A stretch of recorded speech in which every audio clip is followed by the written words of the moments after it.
श्री गुरुचरित्र कथासार अध्याय 8। श्री गणेशाय नमः, श्री सरस्वते नमः, श्री कुलदेवताय नमः, श्रीपाद श्री वल्लभाय नमः, श्री नृसिंह सरस्वते नमः। विप्रस्त्रीला वचन। नामधारक म्हणाला, गुरुवर्य, गोकर्ण महिमा आपण सांगितला, श्री गुरु तेथे किती काळ राहिले, पुढे काय झाले? तेव्हा सिद्ध म्हणाले, गोकर्ण क्षेत्रात श्रीपाद तेथे 3 वर्ष राहिले. ते गुप्तपणे राहिले होते. नंतर ते श्रीशैल पर्वतावर 4 महिने राहिले. त्या ठिकाणी ते लोकोपकारासाठी राहिले. त्यानंतर ते कृष्णा व गोदावरी यांच्या संगमावर राहिले. तेथून भक्तांना दर्शन देण्यासाठी ते कुरुपुरास राहिले. तेथे ते राहत असताना अवतार कार्याच्या दृष्टीने एक महत्वाची घटना घडली. ती मी तुला सांगतो. कुरुपुराचा विस्तृत महिमा सांगणे शक्य नाही. कुरुपूर येथे एक पंडित ब्राह्मण राहत होता. त्याची अंबिका नावाची पत्नी होती. तिचे पुत्र जगत नसत. पुढे तिला एक पुत्र झाला, पण तो मंदबुद्धीचा झाला. त्यांची मूंज करण्यात आली, पण विद्याभ्यास करणे त्याला काहीच जमत नव्हते. वडिलांना त्यांची चिंता वाटू लागली. त्याने अनेक देवांना नवस केले, पण उपयोग झाला नाही.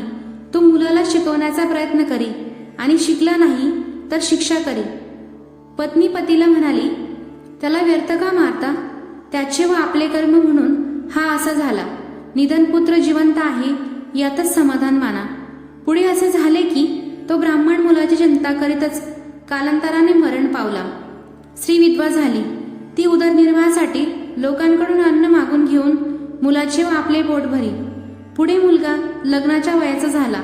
त्याला कोणी मुलगी देईना. ठोंब्या दगड म्हणून त्याची निंदा करीत. कुळाचे नाव बुडवलेस, विद्वान बापाला लांछन आणलेस, भीक मागतोस, त्याची लाज वाटत नाही, त्यापेक्षा मेला असतास तर बरे झाले असते, असे म्हणत. तो मुलगा त्यामुळे फार दुःखी झाला. तो आईला म्हणाला, मला ही निंदा सहन होत नाही, यापेक्षा मी जीव दिला तर बरा. आईलाही फार दुःख झाले. मुलाला बरोबर घेऊन ती खरोखरच जीव देण्यासाठी गंगेच्या तीरी गेली. तेथे जलप्रवाहात प्राण देण्यासाठी आई पुत्रासह शिरली. श्रीपाद येथे तिथे स्नान करीत होते. त्यांनी यांना पाहिले व विचारले. तेव्हा आपल्या दुःखाची कहाणी सांगून त्या माऊलीने आपण प्राणार्पण करीत आहोत असे सांगितले. श्रीपाद यतीजवळ तिने दीनपणे प्रार्थना केली, पुढच्या जन्मी तरी मला ज्ञानी पुत्र होऊ दे व तो दीर्घायुषी होऊ दे. त्याला सर्व लोकांनी वंदन करावे, त्याने आमचा उद्धार व्हावा, पितरांना सद्गती मिळावी, ही इच्छा पुढे जन्मी तरी पूर्ण व्हावी. तिची कहाणी ऐकून व शरणागताला अभय देणेच योग्य आहे असे पाहून श्रीपाद यतींनी तिला शिवाची आराधना करण्याचा उपदेश केला. पूर्वी एका गवळणीने शिवव्रताचे आचरण केले, त्यामुळे त्यांच्या कुळात श्रीकृष्णाचा अवतार झाला असे यतींनी सांगितले. व तूही शंकराचे पूजन कर, मंगळवारी प्रदोषसमयी शिवाची पूजा कर, व्रत सांगितले. त्यावर त्या विप्रस्त्रीने ती गवळणीची कथा सांगा अशी विनंती केली. तेव्हा ते यती म्हणाले, ही कथा उज्जैनी नगरातील चंद्रसेन राजाची आहे. त्याचा मणिभद्र नावाचा मित्र होता. तो शंकराची भक्ती करी. त्यावर प्रसन्न होऊन भोळ्या शंकराने त्याला एक अत्यंत तेजस्वी मणी दिला. तो परीच होता. त्याच्या स्पर्शाने लोखंडाचेच नव्हे तर पाषाणाचेही सुद्धा सोने होत असे. जे चिंतावे ते त्या मण्याच्या प्रभावाने मिळत असे. मणिभद्र तो मणी स्वतःच्या गळ्यात धारण करीत असे. राजा व मणिभद्र मित्र असल्यामुळे तो मणी राजाही धारण करीत असे. त्या मण्याच्या अलौकिक गुण ऐकून तो विकत द्यावा म्हणून देशोदेशीचे राजे या चंद्रसेनाजवळ विनंती करीत, पण कोणत्याही किमतीने तो देण्यासारखा नव्हे म्हणून राजा तो जपून ठेवी. बऱ्या बोल्याने राजाने तो मणी द्यावा, नाहीतर स्वारी करून हिरावून नेऊ अशा धमक्या इतर राजांनी दिल्या. त्या राजाने मनावर घेतल्या नाहीत. तेव्हा इतर राज्यांनी उज्जैनीला वेढा घातला.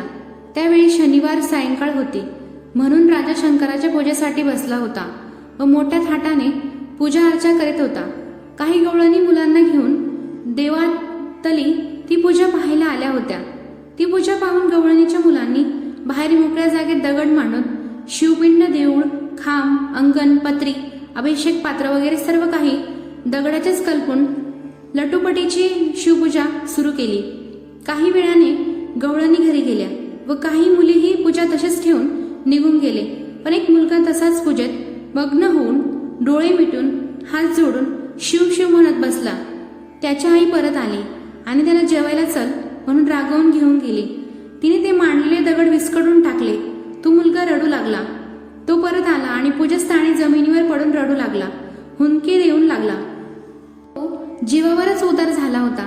तेव्हा शिव प्रसन्न होऊन तेथे त्याने एक रत्नजडित शिवालय उभारले व स्वतः हाताने बालकास जागी करून वर माग असे म्हटले.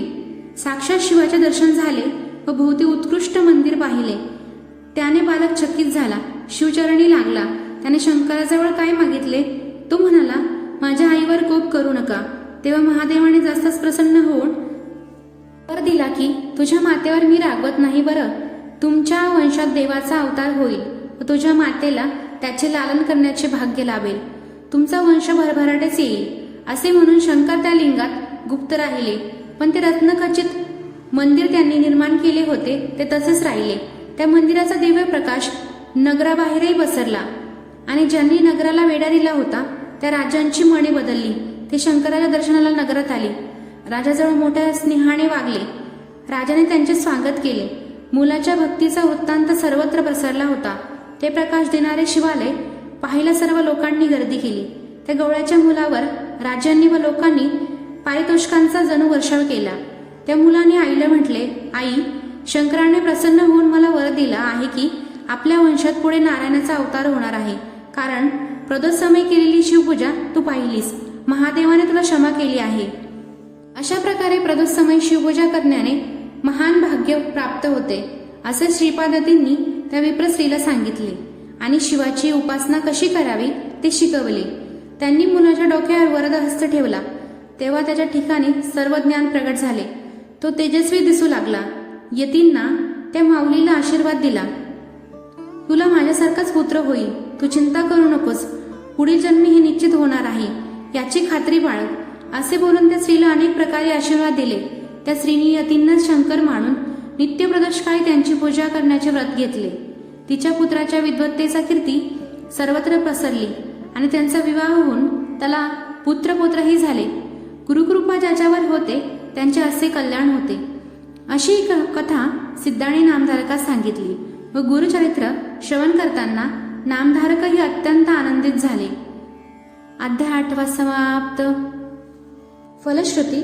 हा अध्याय नित्य श्रवण व पठन केल्याने बुद्धिमान नाहीसे होते व विवाह कार्य सुलभ होते.